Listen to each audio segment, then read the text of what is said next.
Okay, welcome everybody to the Armchair Botanist meeting today, hosted by the BRIT Philecology Herbarium here in Fort Worth. Today the topic is past to present Indigenous culinary arts of Lower Turtle Island, with our guests Dr. Grace Bascopé and Natch Rodriguez.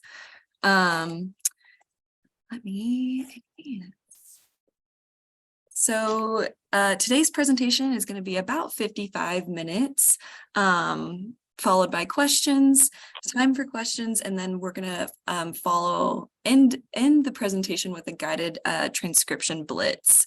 So if you are able to stay with us and transcribe with us at the end, please do, but we understand if you need to leave at 1. Right now, you guys are all muted. So please submit questions through the Zoom chat. And I already see some folks telling us where they're coming from. Welcome from all over. If you experience any issues throughout, try turning off your video or getting back out of the Zoom and coming back in. And hopefully by next week, this session will be uploaded to our YouTube channel. So if you have any friends that weren't able to join us today, they can still watch this presentation on our YouTube channel. And lastly, we ask that all of you please be positive and respectful in our communications with each other. We're all here to learn together, and having you guys here improves our community. So we wanted to start off this presentation with a Native American land use acknowledgement statement from our institution. So I'm going to read this before we start our presentation. We respectfully acknowledge that the Fort Worth Botanic Garden is located on traditional lands of Indigenous peoples. We honor the ancestry, heritage, and gifts of all Indigenous peoples who were sustained by these lands and give thanks to them. We are grateful that these lands continue to provide enrichment for many people today. We know these lands were utilized by nomadic and migratory forager hunter-fisher groups beginning at least 9,500 years ago. The names of these cultural groups are lost to us, but we do know they populated this area for millennia. More than 2,000 years ago, some native peoples were becoming more sedentary, using the lands in this area to raise crops, partially corn, beans, and squash. These peoples primarily came from the Caddoan language family, ultimately including speakers of Wichita and related languages. We recognize the Jumano, Comanche, and other peoples also ranged through this land for trading and hunting purposes. After European African contact, many other Native American cultural groups were pressed into this area from farther east as their traditional homelands were populated by the newcomers, and ultimately all Native peoples were driven from this region as well and not formally invited to resettle here again until the 1950s. Our institution plans to have some sort of either ceremony or bigger meeting to the public to share this land acknowledgement as well. So stay tuned for that in the near future. So typically our armchair botany sessions are put on by a few of us, but today Natch and Grace are going to take the wheel and give us a great presentation today.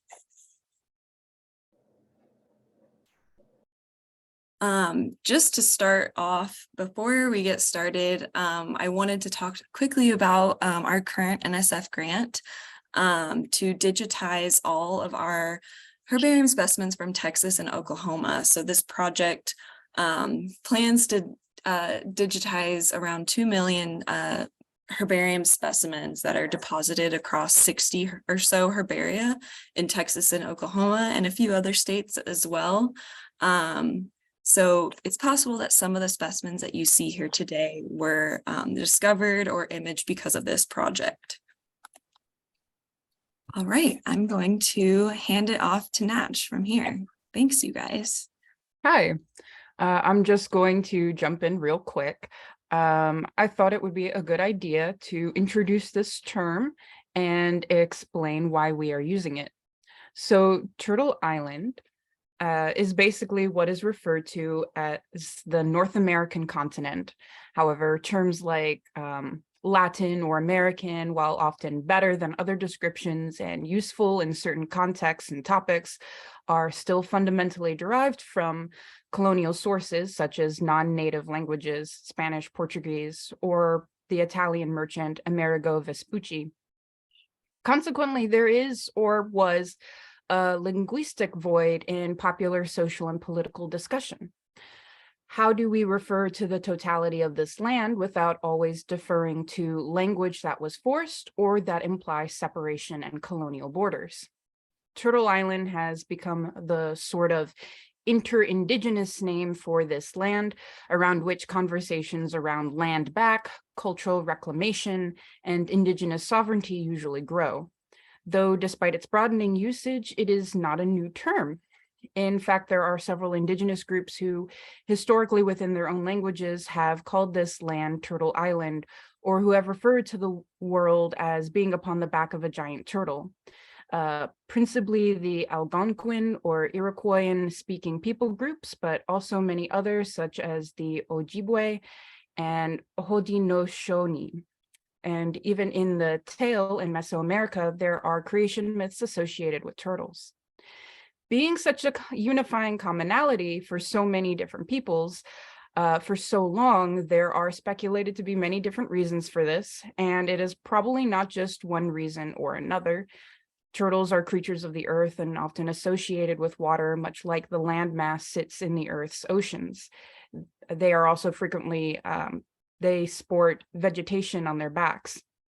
A common name for the common snapping turtle, Chelydra serpentina, for instance, is the mossback snapping turtle, a turtle which is shown here in the middle image, courtesy of a group of turtle researchers known as Task Force Turtle, and whose range extends much across the eastern half of the continent and is so a part of, and so is part of many indigenous groups' traditional lands. The earth is also round, much like a turtle's back, and so a person with a high or flat enough vantage point or decent observation might use turtle as an apt description for this curvature. But popularly now, it is also charismatically noted how much the North American continent looks like a turtle in its outline, and so I've created a little GIF here to sort of illustrate that. Over in the right-hand corner is just a fun little hidden treat for those of you who play or watch any Pokemon. This is a Pokemon Torterra whose design is based off of the multicultural myths of a turtle carrying land upon its back. I thought that would be cute. So obviously in the process of communication, there are going to be times when the name Turtle Island by itself may not fit. For example, when talking about governments such as the US, Canada, Mexico, Guatemala, Costa Rica, etc., it is still useful to be able to name cultures and systemic forces. You know, despite historically sharing a land and a culture, there are peoples like the Yaqui, the Cucurbita, the Apaches, who now also have differing experiences depending on which side of the US-Mexico border their descendants have fallen under. Colonialism complicates not just our histories, but also our presents. And so today, what we wanted to do was share this term, this name, Turtle Island, with those who may not yet have before heard it or thought about it. It encourages, I think, a conversation, and also because it's very fitting. The lower half of Turtle Island here is the bottom half of the shell to the tail and is inclusive of the lower US and Texas, as well as Mesoamerica, including Mexico, which is where I will be talking about later. So, okay, thank you. And now it is my honor to pass the mic over to Grace Bascopé. Hi, let me just say that I love Natch's introduction, and since I am first and foremost a Mayanist, I'll let you know, if you haven't already learned it, that the Maya are very much a part of this turtle notion of creation. The young corn god who made the Maya was born out of the back of a turtle shell. The turtle shell was broken open and he emerged, and then he made people out of corn. He made the Maya people out of corn. And still today, the Maya say that they are the people of corn, that they are made of corn. And it's because of the gift of the young corn god from the turtle. And very often when you do archaeological work in grave sites in where Maya royalty have been buried, there will be a turtle shell with them so that they can be reborn in the heavens, in the heart of the heavens, and be able to, from there, help their own people, their own family, large family groups. So part of the turtle story. I would like to invite you to think for a few minutes that we have no electricity, that we have no internet, no nothing, that all we have for entertainment is the campfire and our cultural group around it, our family group or extended group, the singing and dancing we might do there, but also the stars, the whole canopy of the night sky. And then when we walk out of our dwellings in the morning, we see nature in quite a different way than I think we see it ourselves. Even I would say the best botanist or the best naturalist probably can't cast an eye over the natural environment of this, say, North Central Texas area in such an exquisitely adapted way as could Native Americans, the forager, hunter, fishers, peoples who roam through this area seasonally, because their life depended on everything they knew about that environment. And so they saw things that I suspect none of us could actually see, no matter how our eyes are trained, because we simply do not depend on the environment in the same way at all.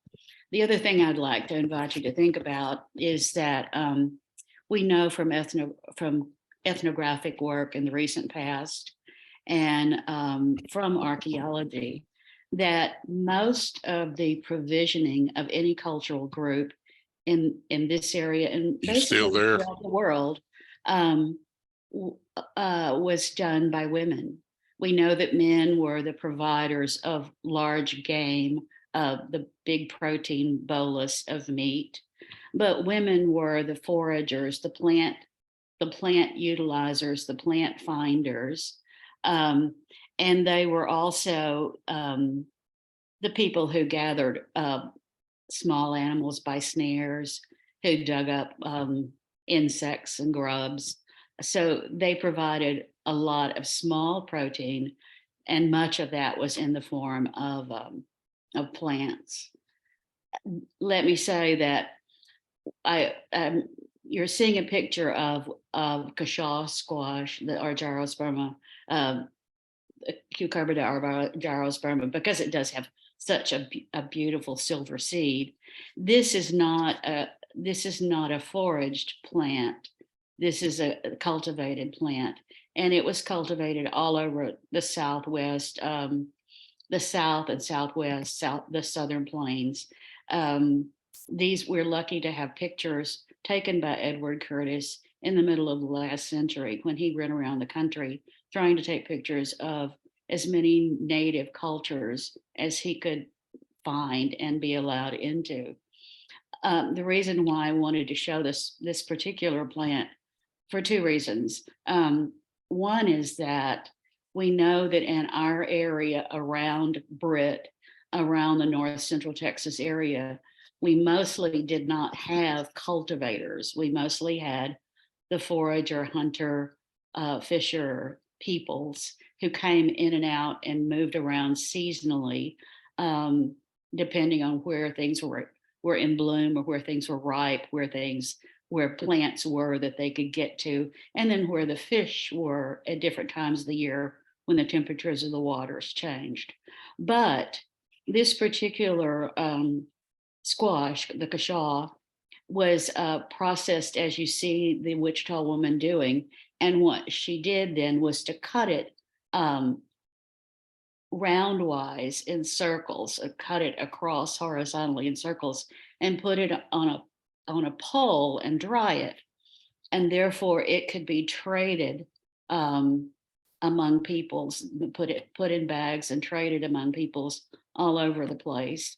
So it was a very portable plant that could last through the winter and could be ground and dried and made into a kind of flour, or it could be used as in a kind of a soup or gruel, and was a very, very common staple in the area. Let's see, can we go to the next slide, please? Okay, this is just showing one of the melons that this is the first melon that we grew in the First Peoples demonstration garden at BRIT, and I was very proud of it. But before I could pick it, it got stolen. Somebody came and got it. I was very upset. But here is our garden at BRIT, and if you haven't been by, it's looking pretty good. So that is a cultivated crop here. I want to just say that having said that there was not much cultivation in this area, the archaeological sites that we know of for sure that had people who are more sedentary and growing plants. There was a site under Lake Bridgeport that was excavated before the lake was built. And then there was a site in under the lake that's in the corner of Dallas, Ellis, and Tarrant counties. And that was a site where a couple of little dwellings and pieces of corn and pottery were found, which tells us that they were more sedentary people. That was a very transient site. It probably wasn't used more than 2 or 3 years. But those are basically the closest places to BRIT that we know of where there, for sure, that there were gardens growing, horticulturalists. May I see the next slide, please? Okay, this is one of my favorite little plants. We have some growing, of course, on one of the end caps on the BRIT parking lot. This is Cucurbita foetidissima, a wild plant that grows all over Texas. I think the biggest crop I've ever seen is out in Lubbock, where it's just acres and acres of it. Buffalo gourd or stink gourd. The wonderful thing about this plant is that the seeds are very oily. They're small, and they're kind of picky to take care of or to harvest.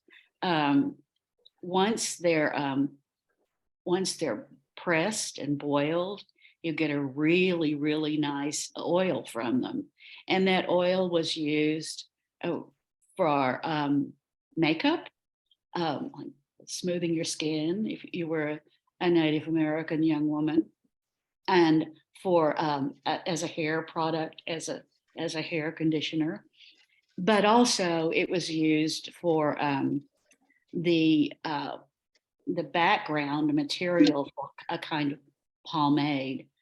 People would add various plants, medicinal plants, so that it could stay on the skin and be soothing for some kind of abrasion or cut or itch or sore or scratch. So the oil was really coveted by the healers in a group, the shaman of the group, who might want to put out a product that would help her or his people.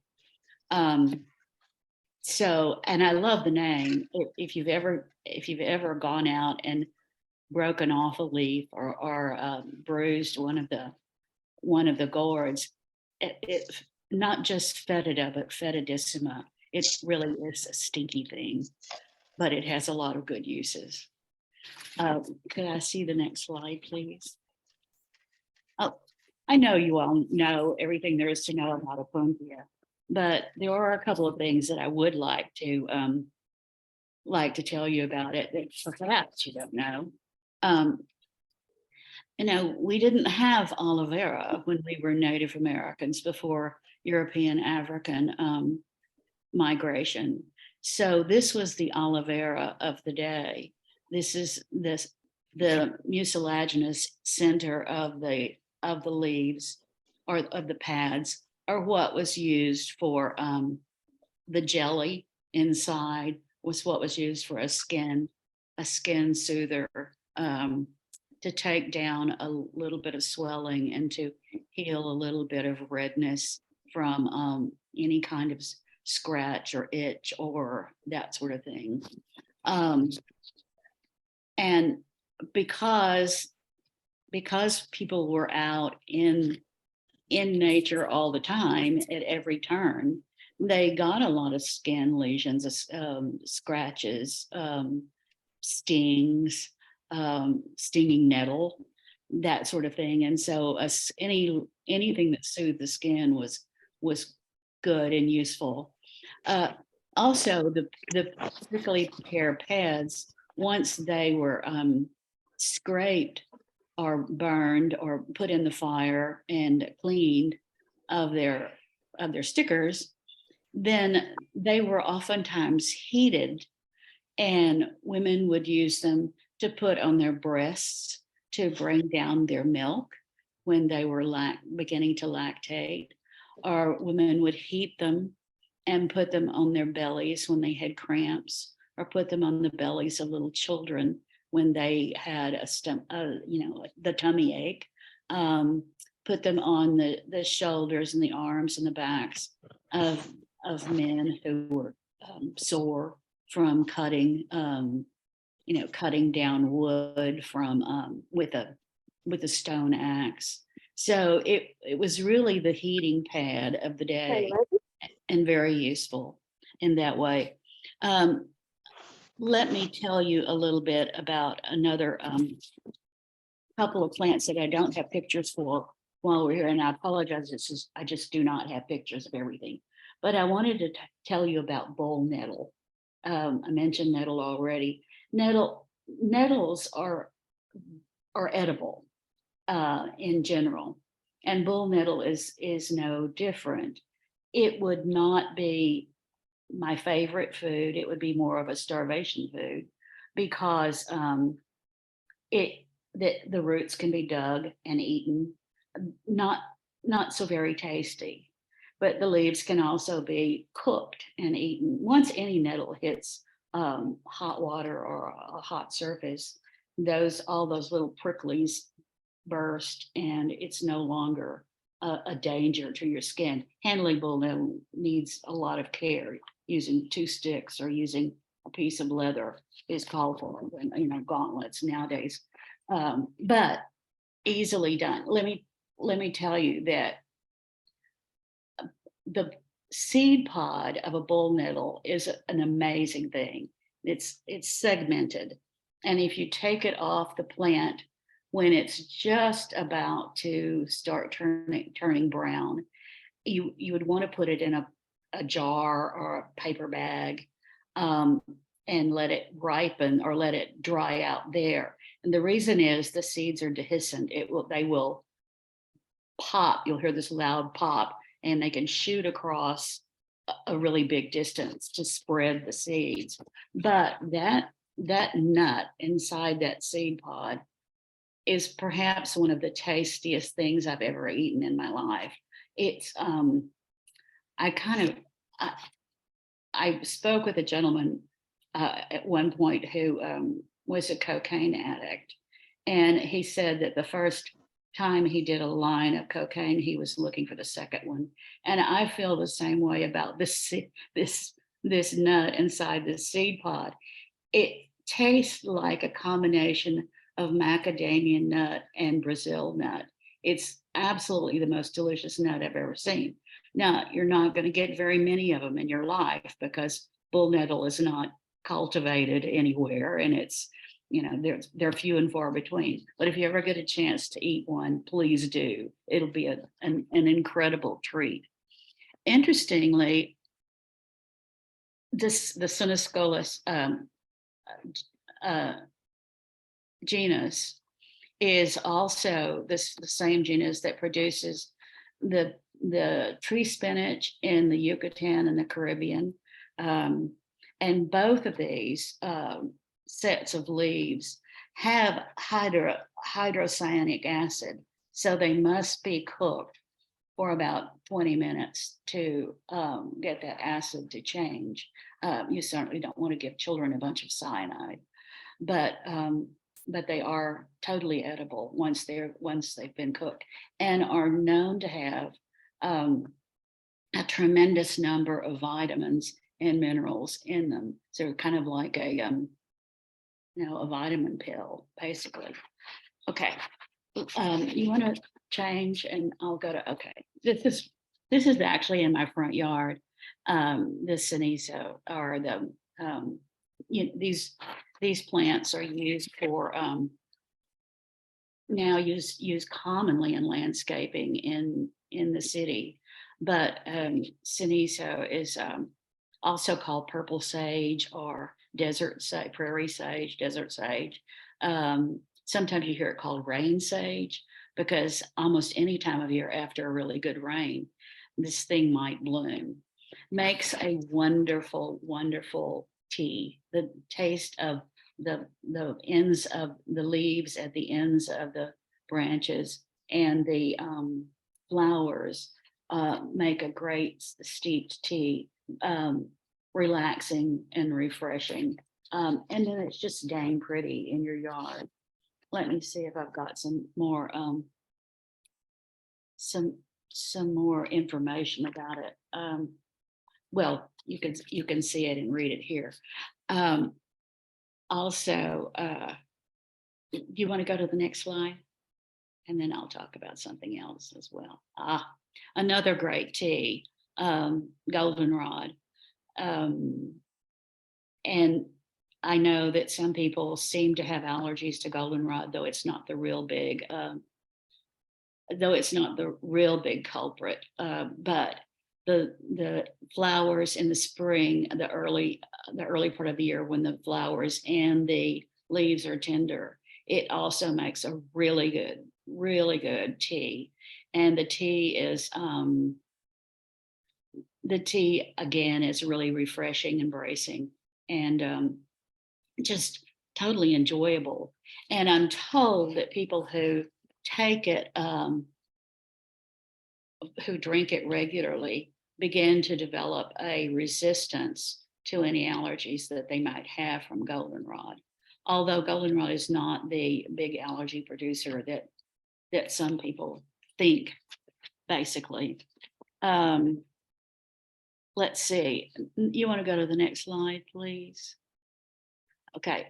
Everybody knows that, we've raised devil's claw in the garden at BRIT for a while, and it's really the gift that keeps on giving. The plant itself seems to have been designed by Darwinian evolution to reach onto the hackles of the fetlocks of larger land mammals like the mammoth, or later on the bison, because of the way the horns split on the dried pod. Then they can grab onto the heels of the animal and be dispersed that way. And then the seeds shake out of the middle as the animal walks.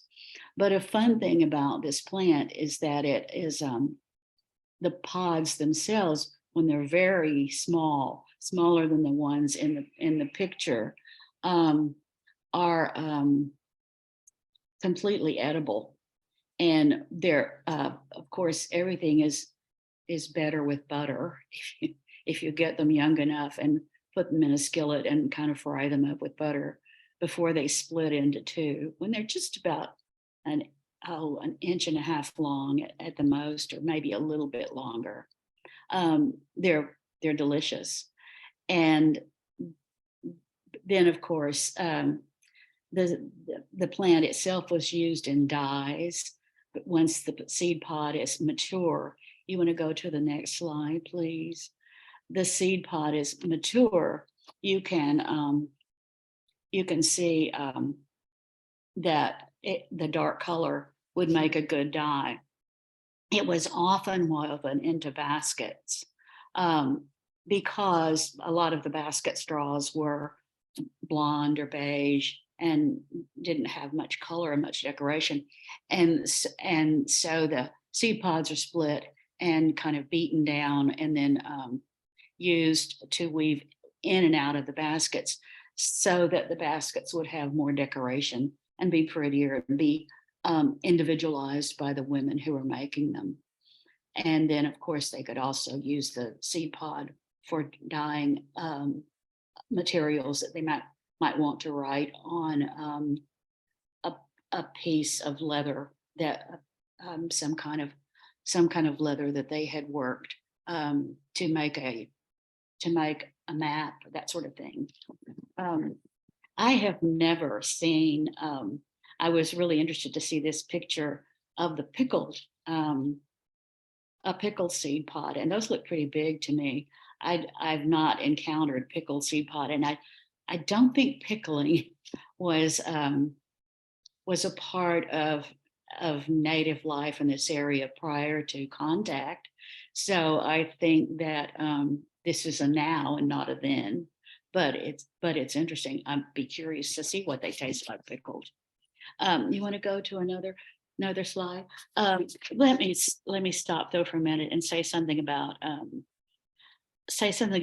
our cedar elm, our wonderful cedar elm, our great natural tree. I think cedar elm and perhaps a couple of other trees that are native to this area have sort of fallen out of favor. People don't include them as much in their landscaping unless they're there already. They don't necessarily go out and buy a cedar elm to plant, which I think you should, basically. But the cedar elm seeds, and this year I have one in my yard that is absolutely a bumper crop like I've never seen in my whole life. And I've been here my whole life. It is totally covered in seeds. And those seeds, when they're green and you strip them off the tree, they're really good to eat, just like that. But once they dry, if you can pick them off the tree or even pick them up off the ground, you would want to winnow them out of, mash them around and winnow them in some way to get some of that chaff off.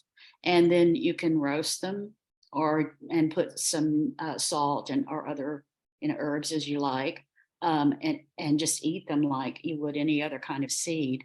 They're delicious and they're nutritious, and all you have to do is see how fat the squirrels in your yard get from them to see that they've got a lot of good stuff going for them. Well, while we're talking about things that grow in trees, let me talk to you a little bit about our native pecan. For a long time, archaeologists didn't credit the amount of pecans that people probably ate. You know that pecans grow in our in our pecan bottoms along water courses up on the side of the first terrace. And but pecans are not processed by fire in the Native American past experience.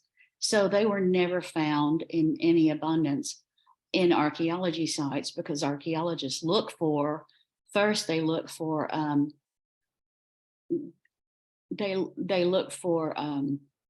things that are processed around a hearth. They look for the hearth is the way you begin to find an archaeology site, essentially. And so pecans were not processed by fire in any way.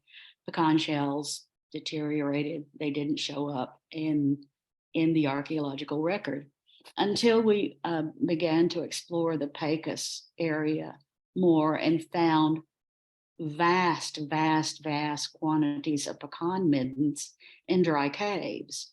And then it dawned on everybody, oh, well, of course, pecans are fabulous in terms of really good fat, and fat was always important in the diet because there's not that much of it even in the animals that people hunted.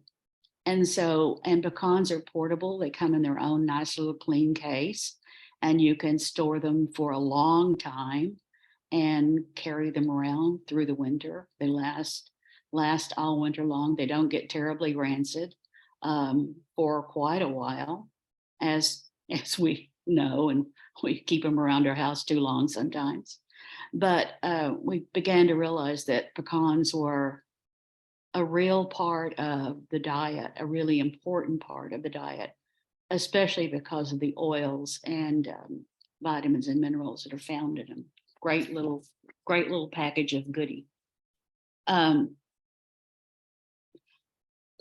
Let's see. Let me also let's talk about Turk's cap.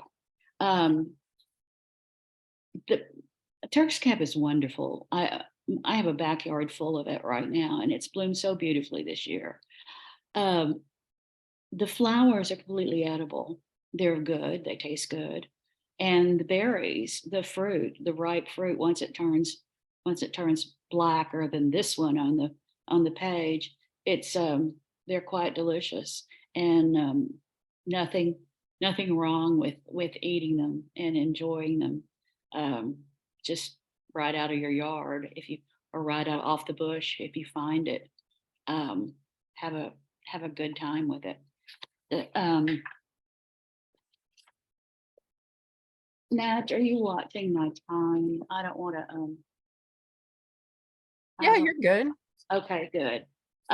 You guys know this plant. This is such a pretty plant. This, as a child, I think this might have been my favorite little plant that I would go out in the field across the street from my house and pick for my mom and bring in. They don't last long as a picked flower, but they are beautiful. This is also another plant that I would call maybe a starvation plant. The tuber of this plant is perfectly edible, either raw or cooked. And once again, if it's cooked in a little oil or baked in a little oil, it tastes better.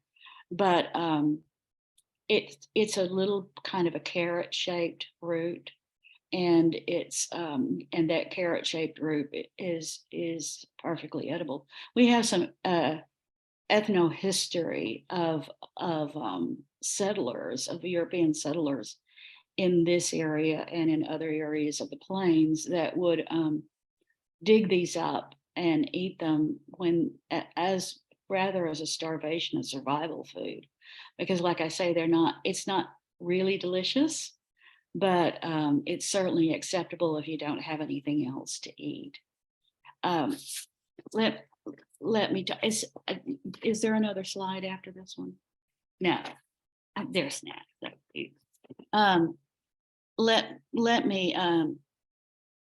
Let me talk to you about another plant. I know we have some in the front of BRIT, is the beautyberry. The beautyberry is also a plant that we don't think of as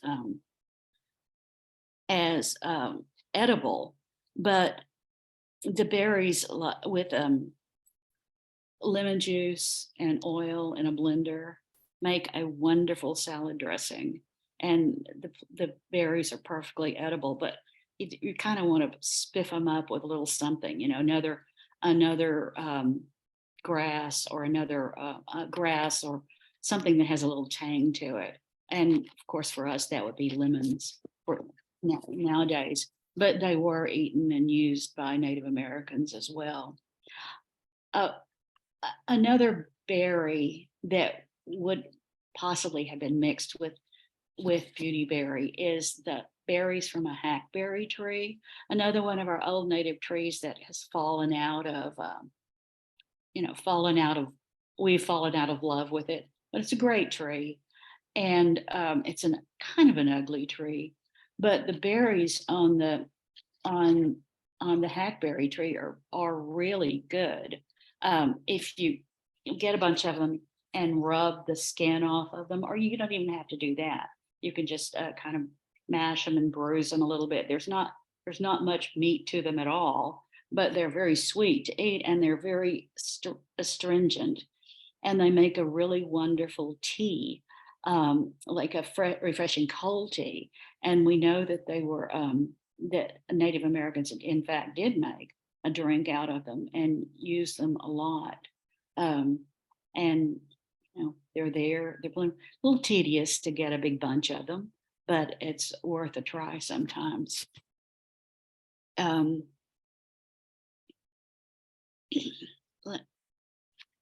Amaranth. We have some beautiful amaranth growing in the First Peoples garden at BRIT, the big purple amaranth. Amaranth would probably have been our native seed plant had we not had corn. Amaranth grows very readily and easily. It is cultivated now in Mexico in great quantities, and the seeds are popped and used in candies, like we use that Rice Krispie treat that you put marshmallow cream in and make at Christmas time, that sort of thing. That amaranth is used in that way in Mexico for all kinds of candies, bars, and they add all coconut and other things, raisins, other nuts to the bar, and it's sold everywhere on the street corners. And amaranth is just totally edible. The plant the plant in the beginning, when it first starts up and first starts putting its seed head, the calites, the leaves, the young fresh leaves are really edible and enjoyable. And then the purple was used for dyes as well, for painting on leather and other kinds of applications, baskets, and makes a beautiful color dye. Let me tell you a little bit about my notes here, about day flowers, the Comolina recta. Day flowers are perfectly edible. They from the flower all the way down the stem, and cut them into pieces. They're pretty mucilaginous. If that texture bothers you, there's not a lot of real taste to them, but they are really good with other foods like salads and that sort of thing. They're and also because they're mucilaginous, they were also used on wounds, scrapes and cuts and bruises.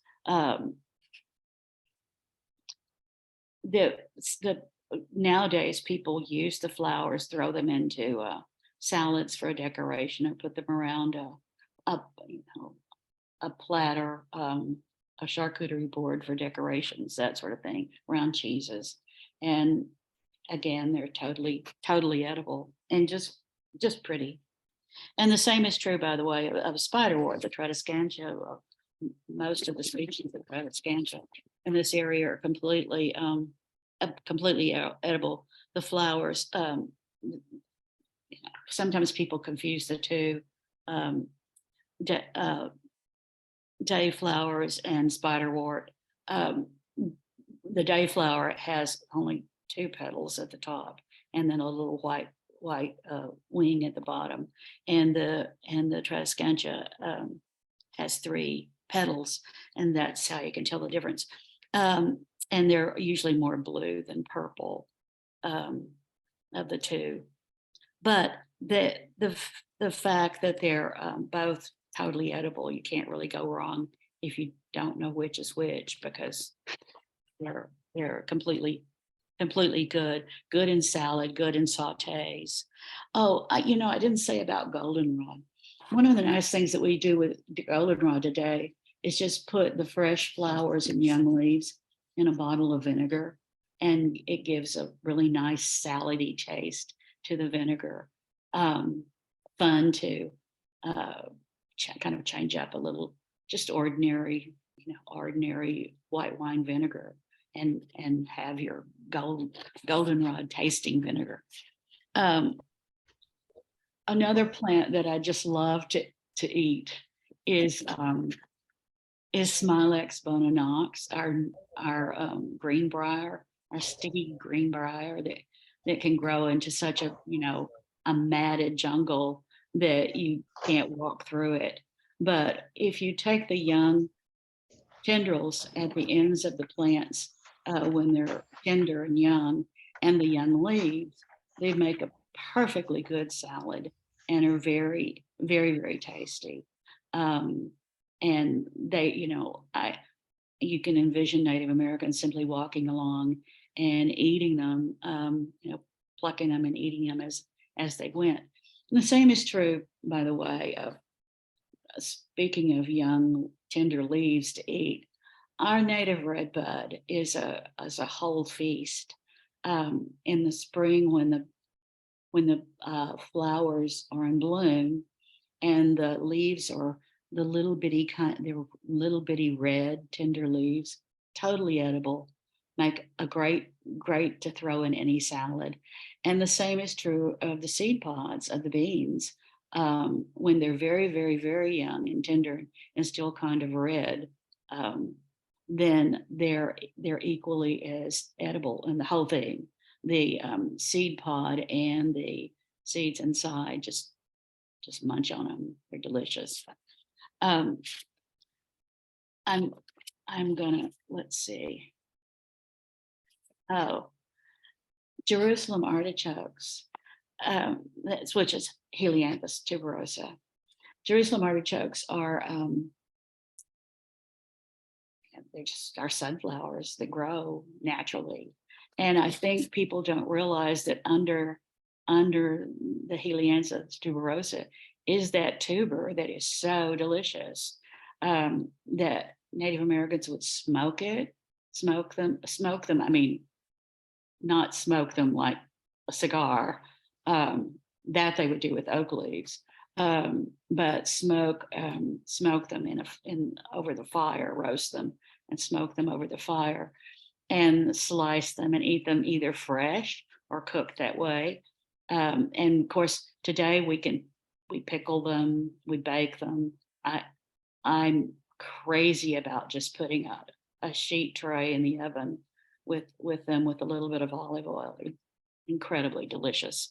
And they're out there. We just don't bother to dig them up so often. Shepherd's purse, capsella. It's similar to peppergrass. And of course, it was used as a spice. Both the flowers, the leaves, and the seed pods have that very special fruit that is a strong flavoring. You don't use too much of it, but and the roots are edible, by the way. So all of the shepherd's purse parts and peppergrass are edible and usable as a spice. I think I've covered most of the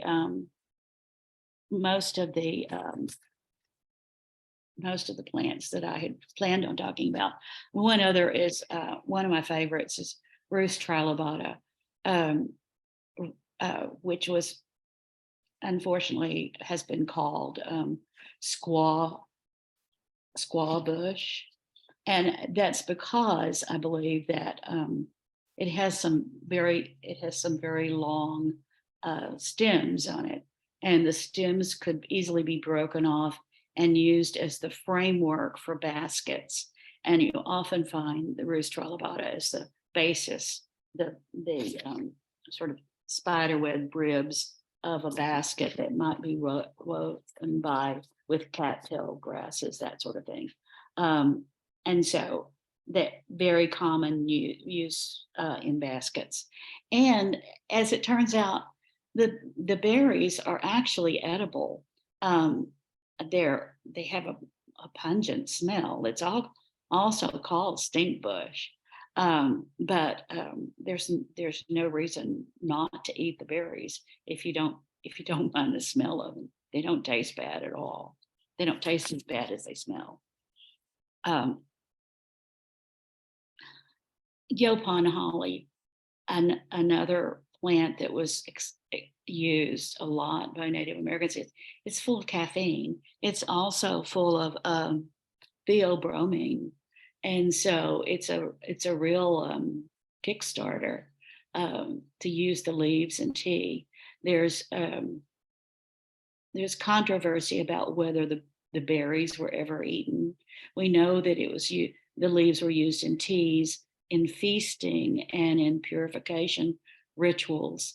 And oftentimes people would vomit from using the yopon. And we don't know for absolute sure that the vomiting didn't simply happen because of the dancing, the feasting, the fasting that went on during purification rituals, or if at some point in the ritual a berry or two wasn't added to the brew.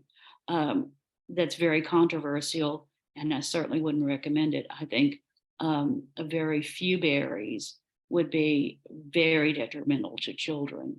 And I don't know how many berries would be acceptable in the bodies of adults, but it is possible that was part of the purgative of a ritual. Something to be careful with. But the leaves themselves make an excellent substitute for coffee and are available right outside our front doors, essentially. And as I say, not only caffeine, strong caffeine, but theobromine as well. Okay, I will stop. And Natch, I don't know whether you wanted me to take any questions now or do that later. We were going to do questions all at once at the end. At So the just end. a short Okay. bit. I didn't check that first. Thank you. All right. Okay. So, hello again. My name is Natch Azure, or Natch Rodriguez. I am a remote digitization technician here for the herbarium. My pronouns in English are they, them, and if you need my pronouns in another language, please feel free to ask. My visual description for audio: I am a Chicanic person in my late 20s, currently wearing a multicolored dress shirt. Next slide. All right, so I have here for everyone in the comments a little game. I wanted to start off with a game that we used to play at our every weekly Armchair botanist session. These sessions only recently switched to monthly, so they can be a little bit more involved. But I wanted to bring this back real quick with some torch images. Can anyone tell me what plants any of these specimens are? Feel free to make broad guesses on what it's not, and type your thoughts.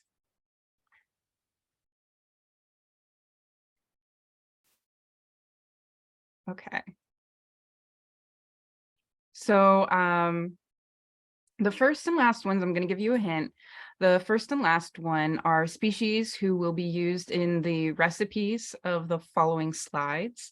The middle one is one you've almost definitely just seen or dealt with. So number one, we have Zea maize. We have corn. Corn was domesticated from wild grasses known as teosinte around 8,700 years ago, likely in the southwestern lowland areas of Mexico. The name teosinte comes from the Nahuatl words teo, meaning God, and cinte, meaning a dried ear of maize. Number two is Cucurbita petbo, domesticated field pumpkin. These are the bright, charismatic orange pumpkins you see everywhere in the fall for carving and baking.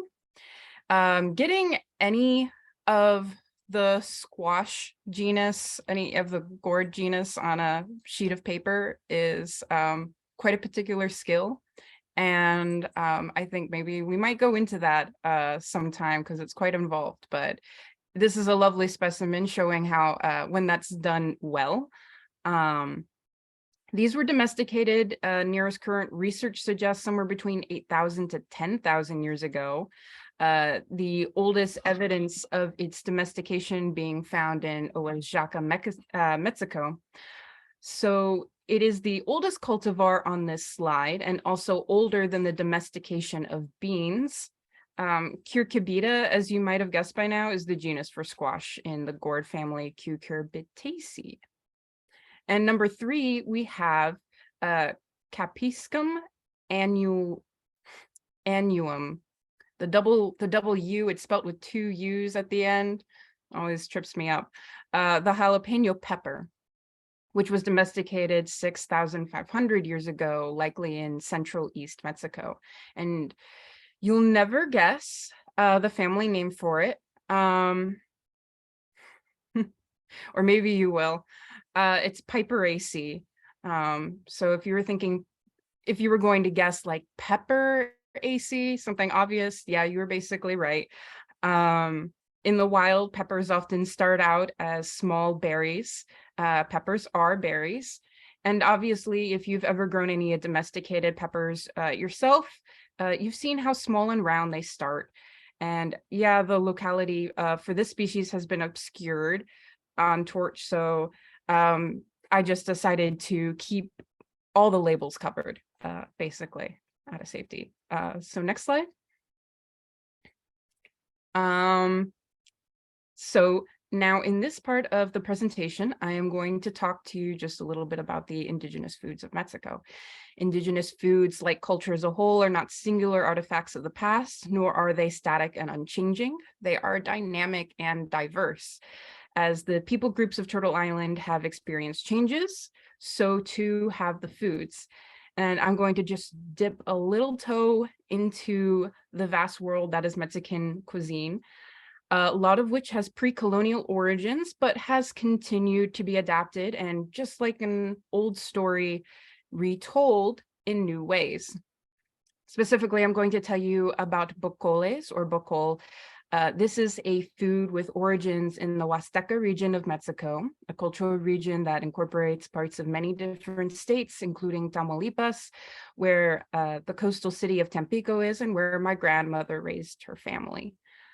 Tampico is actually so much near the border of Tamaulipas and Veracruz that if you look on any map, it looks as though you couldn't toss a stone south and miss it.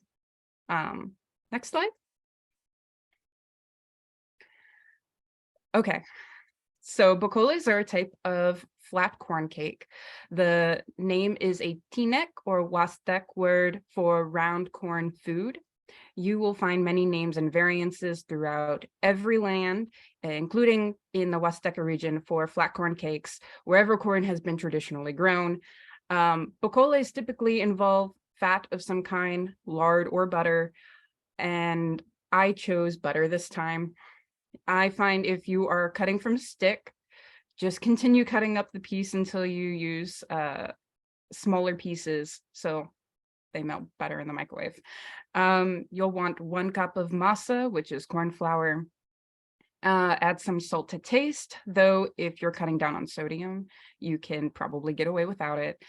About 1/3 cup queso fresco, which is Spanish for fresh cheese and is post-colonial because cows and goats came from Europe, but does originate from Mexico, the queso fresco.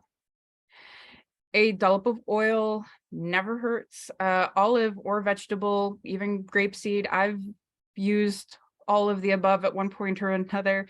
I found it doesn't really matter, so use whatever fits your taste or budget. Its basic function is just as a lubricant. I often like using it to spread over the bowl and the spoon, so it'll be easier for the mix to come off. And yeah, don't worry about the potato you see there. Its time will come in a later variant I'll show you real quick at the end. Next slide. Okay, so we take 3/4 cup water. You'll want almost as much water as masa, and you'll want to add it in gradually until it's a consistency you can live with. If you're like me and get so excited you accidentally add it all at once, that's how you tend to make more bocoles than you planned, because you'll go into this cycle of adding more masa to dry it out and then adding too much water again. And I've made larger batches that way. Water doesn't really make much of a difference though, other than cooking time and consistency, at least from my experience. Wetter mix will take longer, but it is also easier on the wrist to stir. So I tend to lean into having a slightly looser mix anyway. After you have the basic mix done, that's when you can add the fun things like spices and herbs. For this session, I cut up some cilantro and green onion with scissors and added garlic paste that my mom had on hand. I find it really useful to do any shortcut that saves me chopping or dicing with a knife because it's easier on the wrist. Definitely do not be afraid to use prepared garlics or onions like powders or pastes. I have, usually by just dumping it in liberally, and it's always tasted great. I am not a cooking snob. I am barely even a cook. So yes, mix it in evenly. Next slide. Bocoles traditionally rolled into balls and then flattened either by hand or by tortilla press. And then there are instructions for this helpfully, usually on the back of the Maseca brand masa. But I have found to maybe my unskilled hands that this is sometimes not practical for me. So if you are like me and like cheating at cooking, feel free to use that spoon regreased and stirred with to also help measure out lumps of batter to dump onto your frying pans or comal. You can use the back of the spoon to immediately flatten it out. Found that works really well. Does it make for neat looking little circles? No. But I have found that it tastes good no matter the shape. Now it depends on the heat you are using, usually about the same heat you'd use for flour breakfast pancakes if you've ever made those, but these don't take too long to cook individually. These are also so thin that they cook through even before you flip them, so I consider flipping them optional. It just depends on how you like your food. Next slide. And ta-da! You've made some bocoles.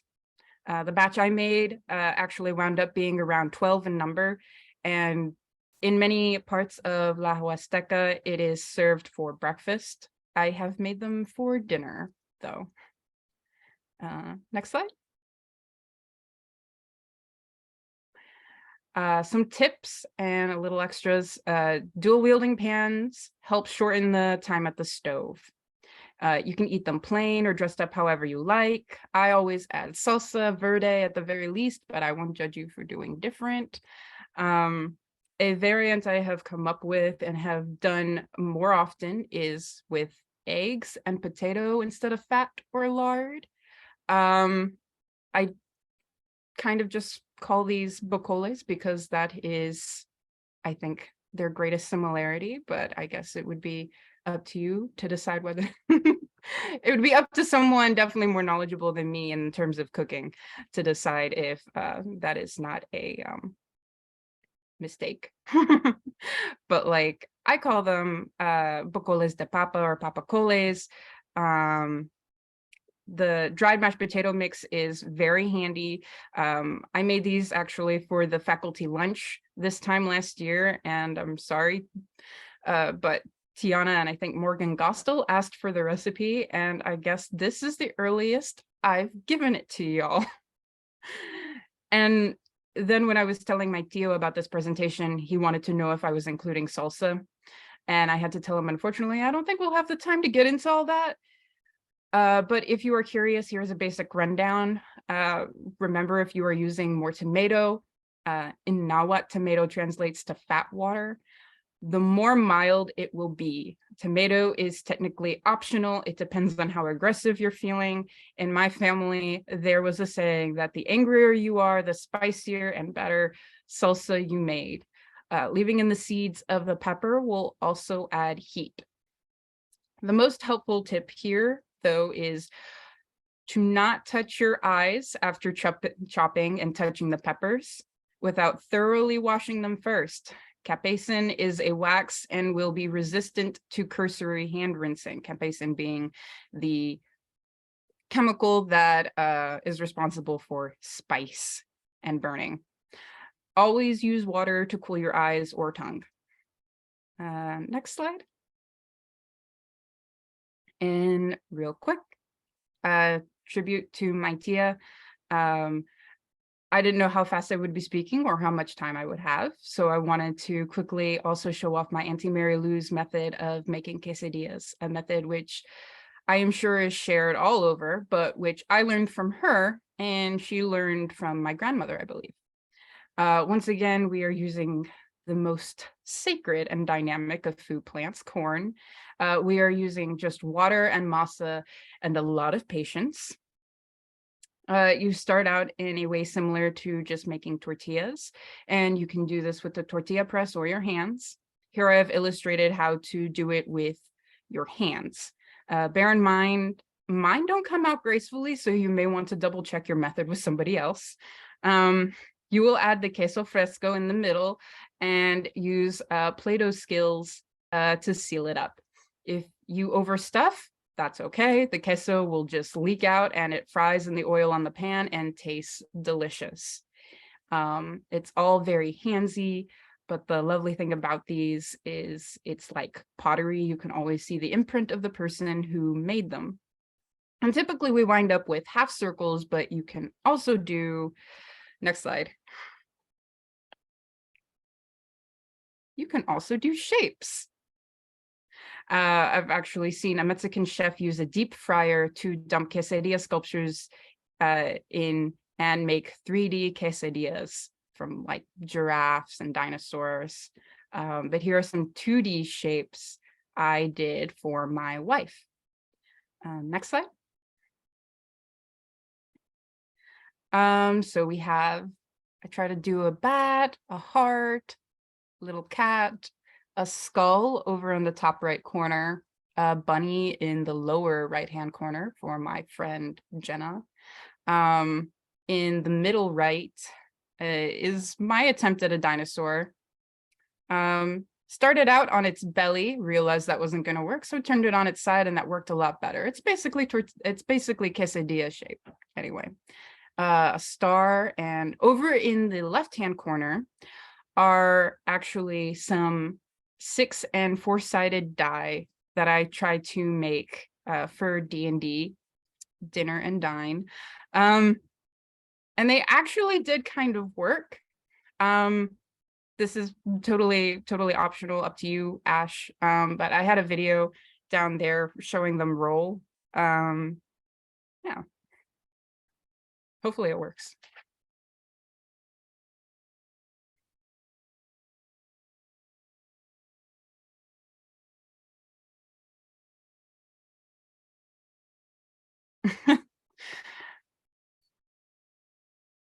All right. I don't know how that came through, but yeah, they worked. All right, so that's it for me. I'll turn it back over to Ashley, who will be leading our transcription part of Armchair Botany. Historically, this part has always been very informal and conversational. Feel free to metaphorically come in, take your jacket off, put up your feet, and definitely feel free to speak up or chime in whenever strikes you. Feel free, I think Tiana will mention, back me up here, to also turn your video on if you are comfortable doing so. Take it away, Ashley.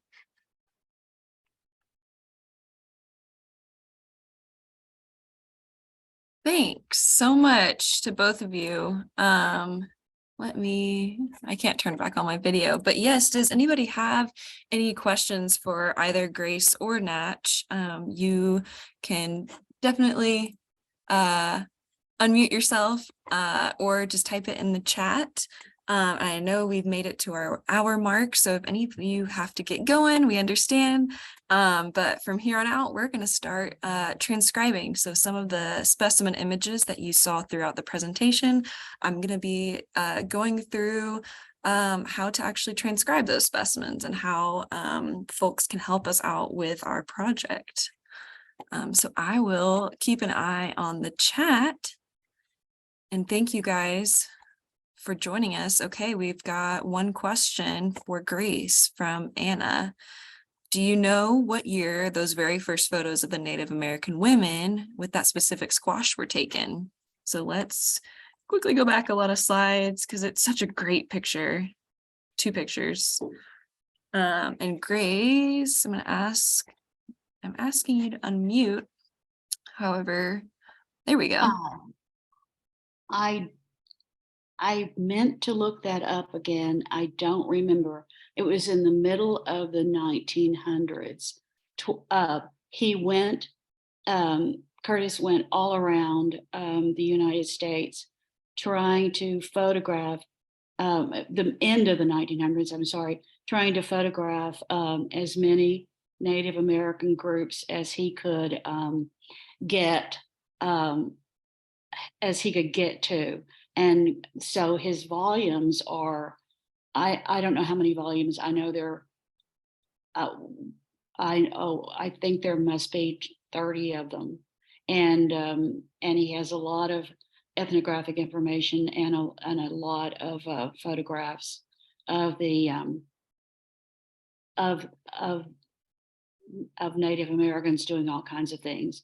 And yes, I think I understand that these particular Wichita women were in Oklahoma, and where they are now. And there are a number of pictures. These are only 2 of them that show them processing the squash, but there are a number of pictures of Wichita that are very beautiful. And all you have to do is look up Edward Curtis's North American Indian books volumes, and you'll get the date. And I'm sorry I didn't do that. Remiss of me. Thank you. Yeah, these are great. 19 volumes is a lot. Yes, yeah. I wanted to quickly acknowledge that someone in the chat mentioned that I misspoke, and peppers are not part of Piperaceae. My apologies. That's for peppercorn, and peppers are actually part of the Solidaceae, the nightshade family. Yeah, so thank you very much for helping me get to that. I sometimes trip over myself. Thank you.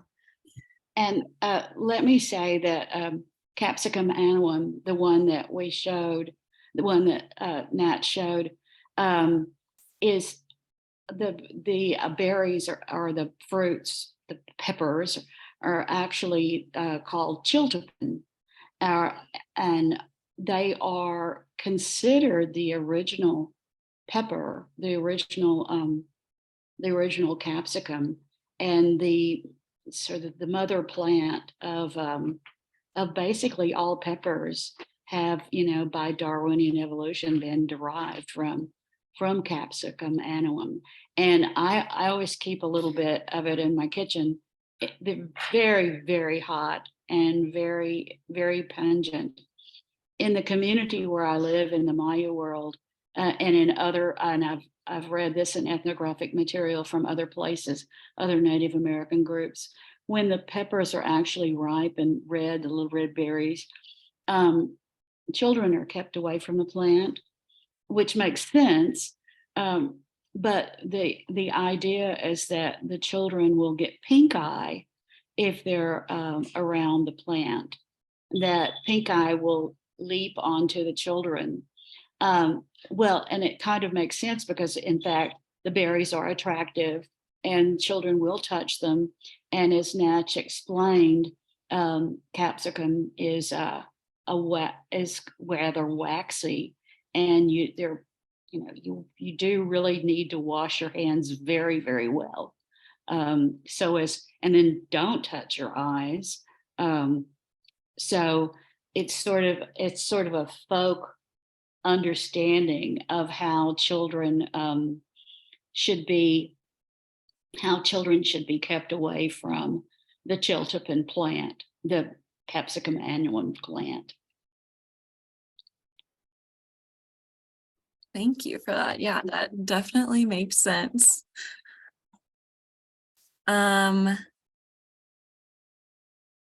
I see Tiana's comment. I realize this isn't a foraging talk, but this presentation does make me want to go out and do so. Same here. Can you share any resources that you may have used for foraging? I also recognize that I may have individualized reactions, allergies to some of these plants that others do not.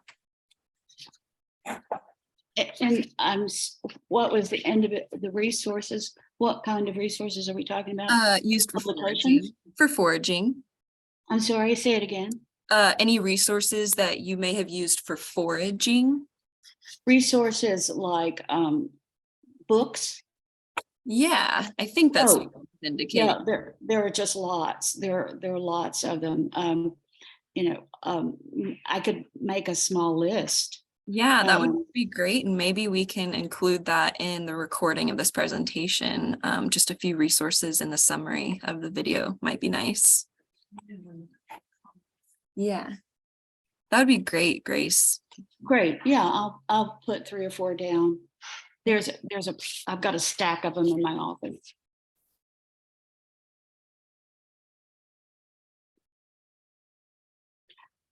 Let me tell you about a plant that's not native to Texas, but it's so ubiquitous that I think what many of us think it is, and that's the pretty little henbits.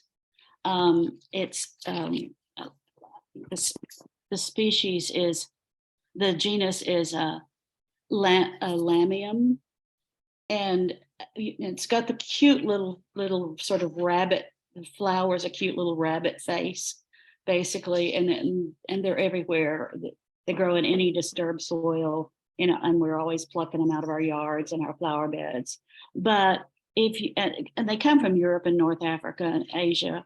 But if you get several cups of the fresh spring plant and just put it in your blender, it makes a really great pesto. Add your seeds, add your nuts to it, and a little lemon juice and whatever oil you prefer to make pesto out of. And it's a wonderful pesto, and it's so ubiquitous. It's there for it's there for the taking.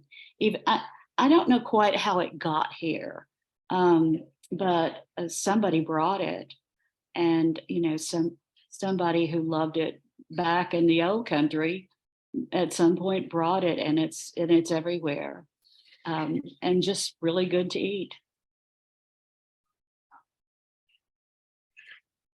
Thanks, Grace. I just have here some of the folks we wanted to acknowledge. Obviously, Grace and Natch, thank you guys so much. And then also just the National Science Foundation and the grant that we've been awarded to digitize our Texas and Oklahoma specimens for the Texas-Oklahoma Regional Consortia of Herbaria.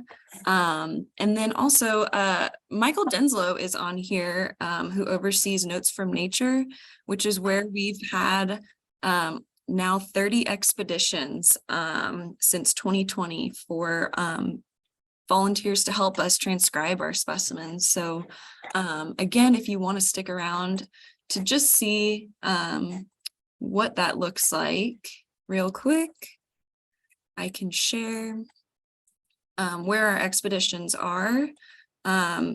Thankfully, we have some great tutorials. And give me 1 second. So on our Armchair Botanist page on our website is where you can see obviously our scheduled meetings. Our next meeting is December 8th. So stay tuned for something a little more Christmassy themed for that meeting. There's also a step-by-step instructions for our expedition, a brief step-by-step here, as well as a video of the training for Notes from Nature. So I'm just going to quickly go in here to show you guys what that looks like. Yes, thank you, Natch. All wintry holidays will be included for this presentation. So as you can see, when you pop into our expedition, I'm given a herbarium sheet that I can zoom in to the label, and I'm going to start typing some of this information in here. It's super great and user-friendly. So we've been able to have lots of folks, over 2,000 volunteers have been able to help us with this project. So if you're ever confused on how to get through our expedition, again, on our Armchair Botanist webpage, we have instructions here and this video here, but also there's always buttons for each field where you can look up more information about what we're supposed to be putting in there. And thank you guys so much for sticking around with us. I just briefly wanted to show you guys notes from nature. And I'm typing in the rest of this text in here. So this is a great way to learn more Texas flora. I know a lot of our volunteers really enjoy the history and even like seeing familiar localities on here. Some folks like finding their birthday, specimens that have been collected on their birthday. It's great to have an account for this website. That way you can always talk with us and relay any information or concerns about specimens that you run into, questions, or maybe you just think a specimen's really cool. Additionally, on our Torch website, this is a great way for you guys to be able to look in our collections, and not just our herbarium, but all Torch herbaria and elsewhere. So this first big section right here are all the herbaria that are online in the Torch database.